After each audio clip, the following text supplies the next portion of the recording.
परमात्मा को काया के अंदर ढूंढने लग जाते हैं। जबकि संतों ने वाणी बोली है, संतों ने बात बताई है कि तुम्हारा परमात्मा तुम्हारे अंदर विराजमान है।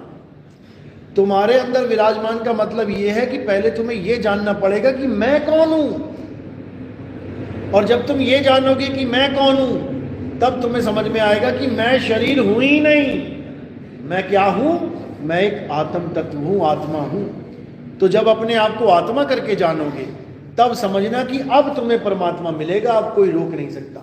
इसीलिए साहिब ने बोला कि ज्यों तिल माही तेल है और ज्यों चकमक में आग, और तेरा साईं तुझ में है, जाग सके तो जाग। कि तेरा साईं तेरे अंदर है भाई, तेरी काया के अंदर नहीं है।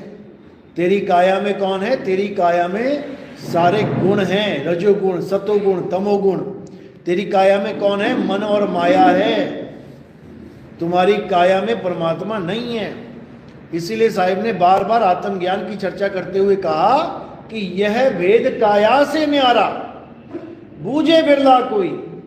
कि आत्मा को चीनो, फिर उसी में परमात्मा मिलेगा। यानी पहले दूध को चीनो और फिर उसी में तुम्हें घी का वास मिलेगा। वो दूध से न्यारा नहीं है। लेकिन इतनी सी बात समझने में बड़े बड़े ऋषि मुनि फेल हो गए, बड़े बड़े पीर पैगंबर फेल हो गए। वो अल्लाह को, खुदा को, भगवान को सातवें आसमान पे ही ढूंढते रह गए, जबकि वो अंदर की बात थी, वो सांकेतिक ज्ञान था। मूसा अलैहिस्सलाम को पहाड़ पे चढ़ाया गया, वो सांकेतिक ज्ञान था। वो पहाड़ पे चढ़ के खुदा से बात कर पाए, ये सांकेतिक ज्ञान है। क्या पहाड़ पे चढ़ने की जरूरत थी? क्या खुदा की आवाज जमीन पे नहीं आ सकती? कि खुदा की आवाज केवल पहाड़ की चोटी तक आएगी? क्या वो नीचे खड़े होकर बात नहीं कर पा सकते थे? ये सब सांकेतिक ज्ञान है, ये भेद हैं, ये रहस्य हैं। वो पहाड़ कौन सा है, जब तक ये समझ में नहीं आएगा, तब तक तुम्हें पता ही नहीं लगेगा कि आखिर अल्लाह से बात हो तो हो कैसे। आज भी वो पहाड़ वहां पे है। आज क्यों नहीं कोई चढ़ के बात कर लेता अल्लाह से? नहीं कर सकता, क्योंकि वो पहाड़ वो था ही नहीं। वो तो एक संकेत मात्र था। असल में पहाड़ कहाँ है? पहाड़ ये है। इस पहाड़ की चढ़ाई करनी है।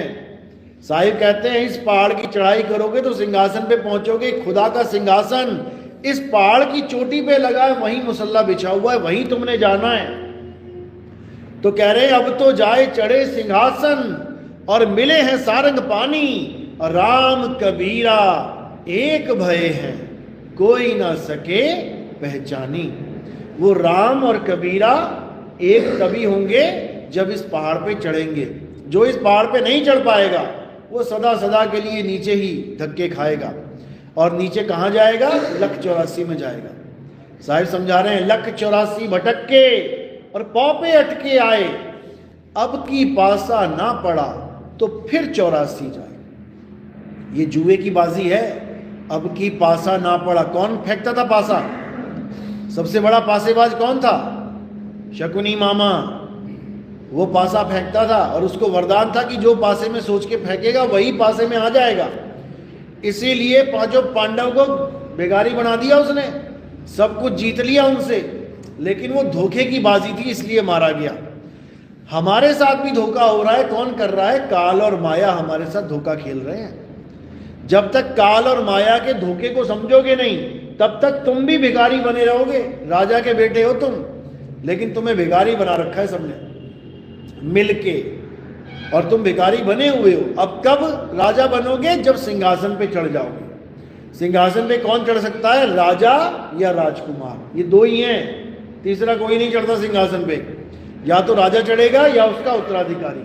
तो हम कौन हैं? हम राजा के राजकुमार हैं।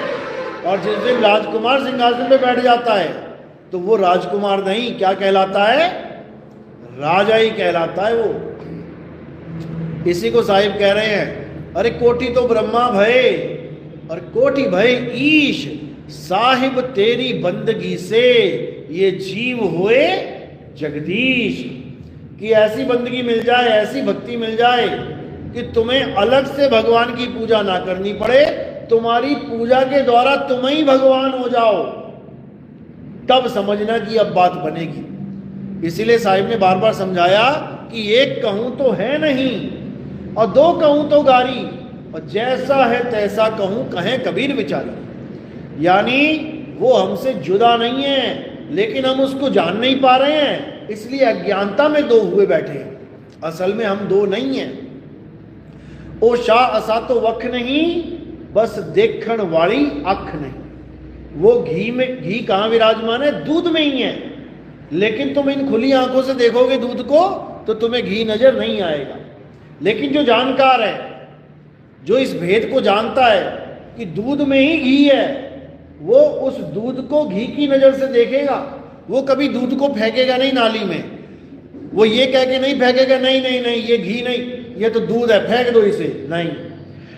वो जानता है कि दूध में ही घी छुपा हुआ है। इसी प्रकार जितने भी संत हैं वो कभी आपको ये नहीं कहते कि आप काया हो या आप आदमी हो, औरत हो। वो हमेशा आपको आत्मा करके संबोधित करते हैं, आत्मा करके।